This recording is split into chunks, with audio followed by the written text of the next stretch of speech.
दिल का अरमान था कि मौका मिल जाए तो भारत के संविधान को हटा दे, उन लोगों को मजबूर कर दिया संविधान के सामने सजदा करने का मौका देकर। तो समीक्षा में खंडन किया जा रहा है।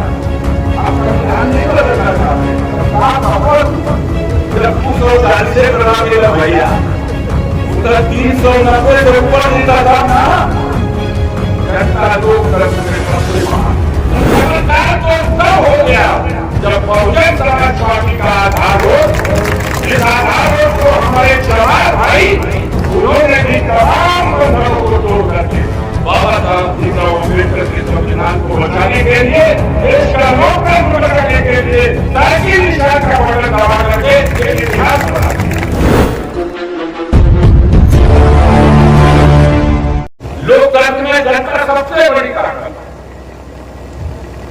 इस चुनाव में गाजीपुर नहीं, जखनिया नहीं, पूरे देश की जनता ने साबित कर दिया। उन तानाशाहों की, उन चुनौतियों को जनता ने स्वीकार करके मजबूर कर दिया।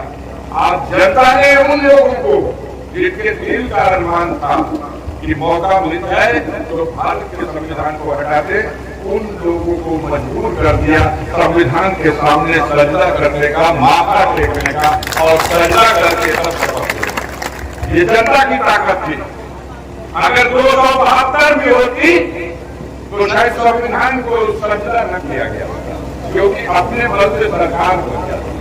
अब तो 272 भी नहीं है, सामान्य बहुमत भी नहीं है, 240 और 2/3 बहुमत होगी तब अनुमान बाकी बदल देंगे, जो 400 पार का नारा लिया गया। अब तो समीक्षा में खंडन किया जा रहा है। हम संविधान नहीं बदलना चाहते, जब 240 से बना दिया भैया, उधर 390 से ऊपर जीता था ना। जनता लोकतंत्र में सबसे महान, और जनता ने लोकतंत्र की रक्षा के लिए जब संविधान आ रही तो वोट देने का अधिकार आ रही, तो जब बाबा साहब का संविधान देश में आ रही तो देश में गुलाम हो जाए। हमारे पुरखा, आपका पुरखा जो कुर्बानी देने रहा, वो कुर्बानी भी साथ चली जाएगी। इसलिए जनता खुद लड़ देगा। ऐसे वोट पड़ा है। हमें तो याद है 2004 में सपा बसपा के गठबंधन से लड़े थे, काफी 1,15,000 वोट थोड़ी मिला था। 1,15,000 वोट गठबंधन विधानसभा ने लिया। उस क्षेत्र से लिया है जहां प्रत्याशी था, उस क्षेत्र से लिया है जहां दरोगा चुनाव लड़ रहे थे, तहसीलदार चुनाव लड़ रहे थे, थानेदार चुनाव लड़ रहा था, लेखपाल हमारे प्रधानों को धमकाया जा रहा था, ब्लॉक प्रमुखों को मजबूर किया जा रहा, जनप्रतिनिधियों को, विद्यालय चलाने वाले प्रबंधकों को, प्रिंसिपलों को द्वार मान्यता न दी, द्वार सेंटरवा कैंसिल हो जाए। ये बेईमान सत्ता की ताकत के नशे में थे, पैसा बांटे, दारू बांटे, साड़ी बांटे, बाकी नहीं बांटे, बताओ। उसके बाद लोकतंत्र में इस महान जनता ने फैसला दे दिया। बड़ा घमंड था, बड़ा गुरूर था कि हम जनता को धोखा दे देंगे, हम अपने भौकाल के बल पर जनता के अरमानों को कुचल देंगे। जिसने वोट नहीं दिया इस बार, ये चुनाव था, ये सैलाब था, एक सैलाब था जिसने बड़े बड़े तूफान की चट्टानों को बहा दिया। और चमत्कार तो तब हो गया जब बहुजन समाज पार्टी का आधार हो, जिस आधार को हमारे जवान भाई उन्होंने भी तमाम बंधनों को तोड़ करके बाबा साहब भीमराव अम्बेडकर के संविधान को बचाने के लिए, देश का लोकतंत्र बचाने के लिए साइकिल निशान का बटन दबा करके एक इतिहास बना दिया।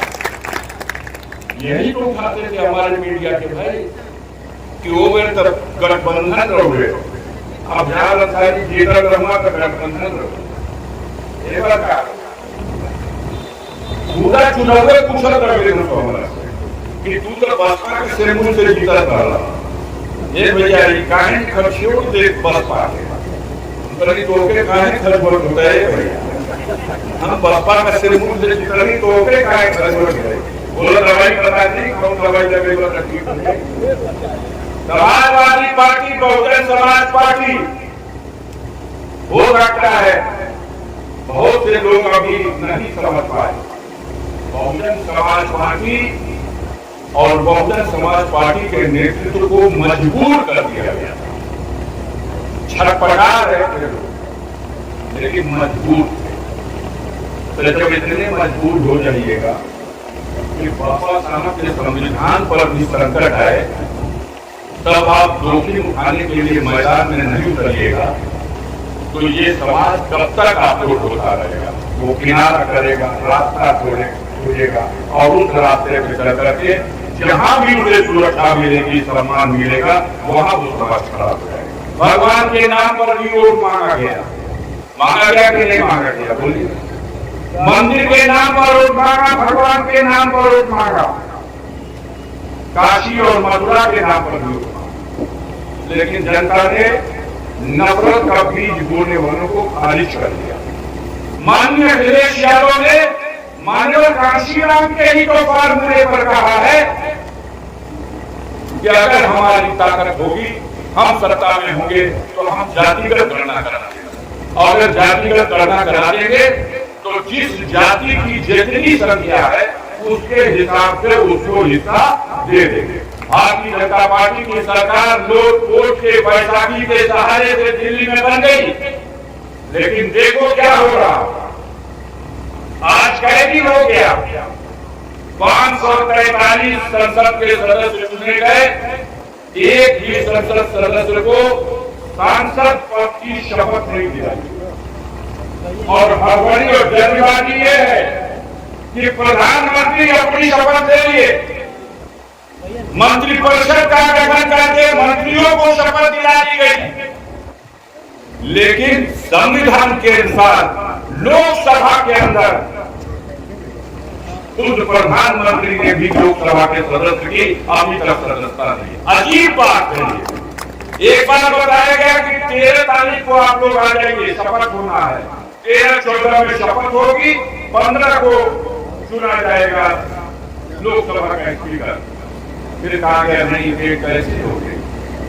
अच्छा, तो अब कब? तो 18 तारीख को आइए, 18 और 19 जून को शपथ दिलाई जाएगी और 20 तारीख को स्पीकर का चुनाव। कहा गया ठीक है। फिर खबर आ गई 18 और 19, 20 भी कैंसिल। अब कब होगा भाई? तो 24 और 25 तारीख को आप लोग आइए, 24-25 में शपथ दिलाई जाएगी और 26 तारीख को स्पीकर का चुनाव। कहीं न कहीं पानी मर रहा था ना, यहाँ पर की सरकार बन गई तो शपथ दिलावा आवाज सदन में